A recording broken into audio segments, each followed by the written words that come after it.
water, either the water is coming down and letting the plant grow from little tiny thing going reaching up to heaven, or the water is coming out from heaven and progressively wiping off the mud so that it reveals what was really there all the time. Very special. Very. You see, we can work with what you're saying here. I would see it differently, but that's great. Is that you see it one way, I see it another way, and everybody else here would also be able to write their creative ideas about the ladder of our souls, or the ladder concept. I have a chapter in my main book here, The Ladder of the Soul. Another chapter called The Temple of the Soul. Another chapter called The Ladder of Ascent. I'm just not satisfied with any one way of looking at it. It just comes through. And so it's a very, very fruitful thing you're saying here. It reminds me of what the relationship between the tree of life, which can creatively be conceived of as a beam of light coming down from above, and the tree of knowledge of good and evil, which is almost like an ivy, a creeper, growing up from the bottom and surrounding the tree of life. On Shabbat, on the first Sabbath, it would have been permitted for Adam to eat from the tree of life and then to eat from the tree of knowledge. It would have been better for him to eat from the tree of life, and then he could have handled the level of knowledge of the tree of knowledge of good and evil. He chose to eat from the tree of knowledge of good and evil first, which is growing up from the bottom, instead of connecting to the unified light that came down from above. Interesting.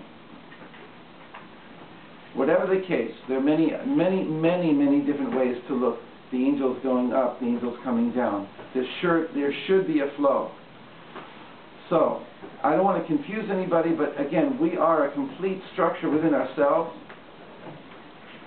Without any reference point outside of ourselves, we are a complete structure, a heaven and an earth, right? And the interaction between the two. We are a complete miniature universe. At the same time, we are a point within a greater universe, and our reference point is outside of us. We don't constitute the entire universe. Altogether now, we then constitute something much greater than the sum total of all of us. So I have to be able to move from prat, from detail, from part, where my whole being is an entire structure. Excuse me, I have to move from prat, where I'm a little piece of the universe, and I'm together with everybody else, into the fact that I actually constitute one complete system within myself. And that's how Kabbalah works. It's called klal, uprat, uklal. There's the all-inclusive klal, which comes into English as collective. There's the detail, or the part. The prat comes into English as part, the particular. And then there's the relationship again with the klal.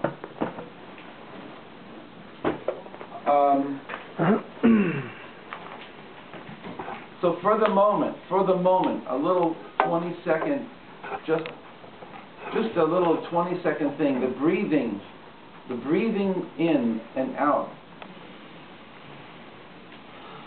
is in order for the flow of soul to come down from the highest part of us down to the lowest parts and then back up.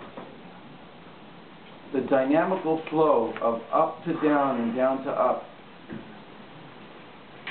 There's a meditation that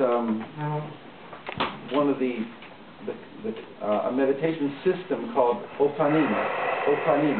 This is one of the names of the angels. It has to do with taking a position according for every letter of the alphabet. Very difficult and beautiful positions. It's a very advanced system of meditation that's being taught in Israel. And a good friend of mine does it, and I can connect you. There are a few women teaching a modified form of it, and there's this fellow who has been doing it for 20 years, Ofanim. One of the consistent things throughout all of the positions is the breathing. It's breath with a slightly dilated throat. You hear that a little bit?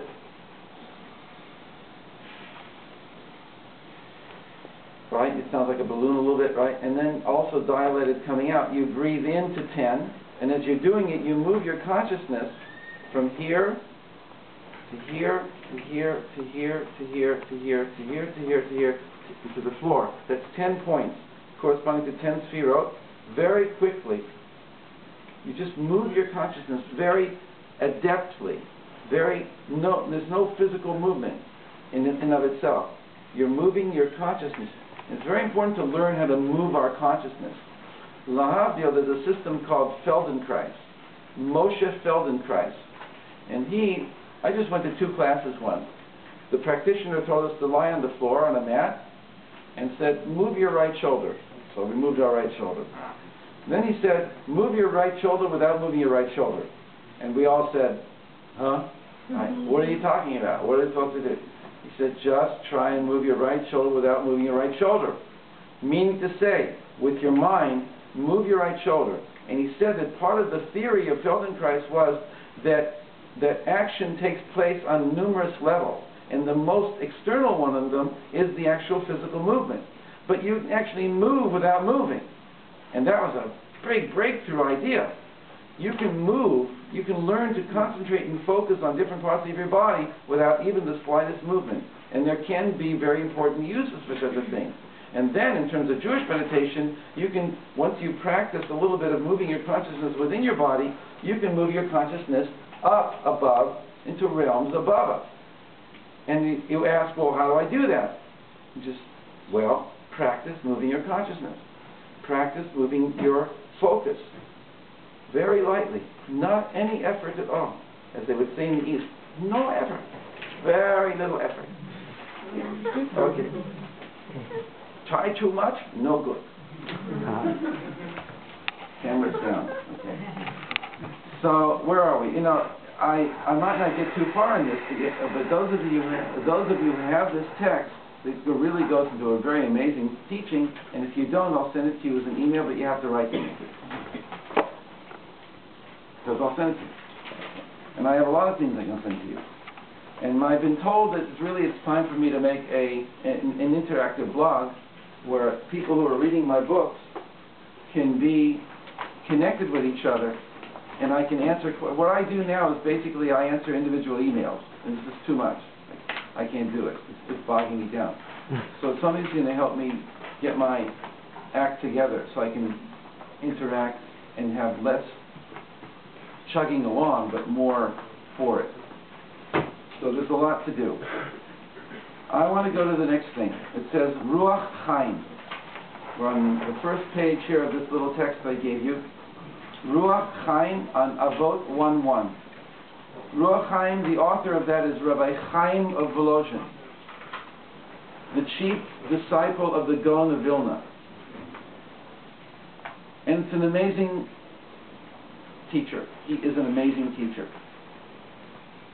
Quoting the deepest sources that we have. An incredible book. Along with Nefesh HaChaim, which is his main book, Soul of Chaim, the soul of life, and his name is Chaim. So the soul of Chaim, the spirit of Chaim, the spirit of life. Let's just read a little bit more. The Zohar, and you have 3 sources, and the Midrash, and you have a source, give different reasons to explain why the names Avraham, Avraham, Yaakov, Yaakov, Shmuel, Shmuel are doubled and yet separated. They're doubled and yet separated from each other by a small vertical line called a pasek, which is a trope sign equivalent to an English exclamation point. When you say it, the Sephardim, when they say it, say Avraham, Avraham, Yaakov, Yaakov. So there's an actual, real way, it has an effect on the way you say it. The only one that is not separated by a small vertical line is Moshe Moshe. And that's in the book of Exodus, chapter 3, when Moses is at the burning bush. God calls his name twice. His first reaction is, Father, because God called to Moses with Moses' father's name, for Moses' father's voice. And his first reaction was, Father. And that's not written in the Torah. It's only written that after it says Moshe, Moshe, then it says in the Torah, it says, Anochi Elohei Avicha. No, I'm the God of your